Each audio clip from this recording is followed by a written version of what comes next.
Hello everyone, Jolene here from Bookworm Adventure Girl. Welcome back. I hope that you are all well. This is where I talk about the books that I'm reading, and I like to read diverse books and highlight Canadian literature. If you are new, thanks so much for checking out my channel. Please hit subscribe and stick around. Today I am doing another Tuesdays with Toni, which is the reading project that I am doing with my friend AJ from AJ Dunn Reads and Writes. We are reading all of Toni Morrison's novels in publication order throughout the year, and today I am talking about Paradise, obviously by Toni Morrison. I will leave a link to our introduction videos along with the playlist so that you can check it out and follow along with what we've done so far. I will also leave our reading schedule in the description box below. And okay, so this is the 7th book we've read so far. And Paradise is the final book in the beloved trilogy. It was published in 1997, 5 years after Jazz. Now, a lot had happened in Toni Morrison's life in those 5 years. So two notable things are that in 1993, at the age of 62, she became the first Black woman to win a Nobel Prize for Literature. I will leave a link below to the press release for that so you can check it out. The other notable thing is that Toni's mother died in 1994. If you watched my previous video on Jazz, I talked about how Toni's mother inspired in some ways the writing of Jazz. She was an avid reader and she instilled that love of reading in Toni.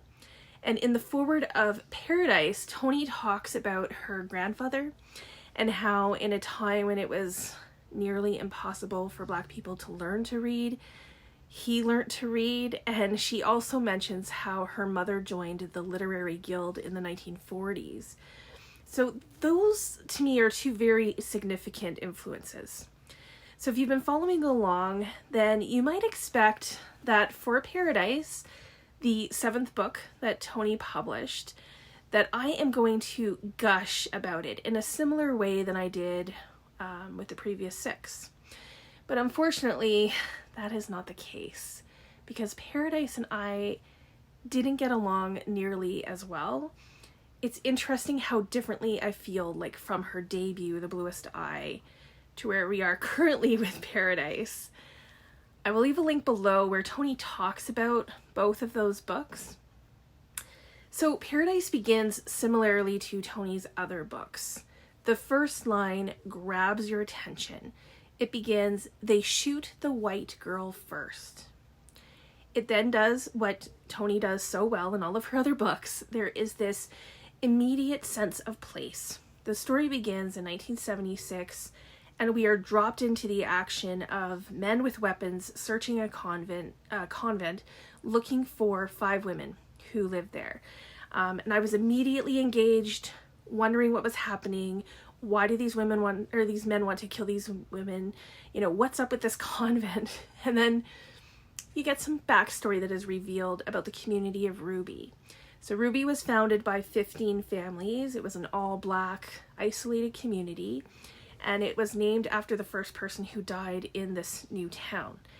So it is, at least at first, considered to be their utopia or paradise that they've created. Now, just outside of this town, there's a convent where 5 women live, and these women are considered immoral to the people of Ruby. And when things go wrong in Ruby, these women in the convent are often blamed. The story is divided into chapters named after different women, some from the convent, some from Ruby. All of them have difficult pasts and are considered unlawful. The two communities are compared and contrasted to show different issues such as like race, the role of women, and other subjects that Toni Morrison is by now very well known for. So far, all of this sounds great, and I was all in, at least for the first chapter or 2, but eventually the story was lost on me. I'm sure it's me and no blame of the book, but I found it very difficult to follow. There are about 7,000 characters, and I often didn't know who we were talking about or how they fit in. Like, I can tell you some things about some of the characters, but I never connected to any of them, which I just thought was very disappointing for a book about women's empowerment. There were the classic Morrison moments, I call them, where like something is said almost as a sidebar that makes you stop in your tracks. Like when we learn about one of the women smothering a baby, or how the twins died. But in this book, it was different. In the previous books, I found that when that happened, it added depth and revealed something about a character. In Paradise, it felt almost like it was done just to surprise you or shock you, and it didn't have the same impact. So, for example, the first line, they shoot the white girl first. It's quite a first line, and yet I still don't know who they are talking about. If the story explained it, or if they somehow circled back to it or anything, I obviously missed it. So reading Paradise kind of reminded me of when I read The Reader by Bernhard Schlink. It's translated from the German by Carol Brown Janeway. I read that book, and I had no idea what it was about. I didn't get it at all. Then I saw the movie, and I was blown away by the story. I was literally gobsmacked by it, and I thought, how could I miss such an incredible story?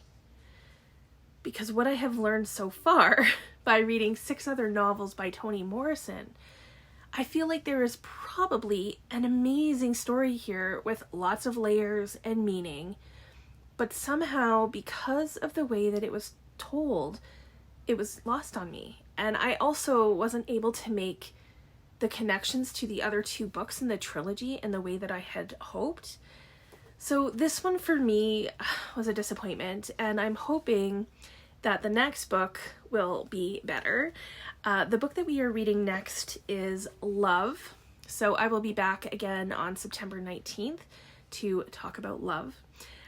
Please let me know if you have read Paradise. What did you think of it? Do you have any thoughts? Perhaps you can enlighten me about this book. Or maybe you struggled with it as well. I would love to hear all about that. I look forward to chatting with you in the comments. Thanks again for watching. I hope you enjoy the rest of your day, and don't forget to make every day an adventure.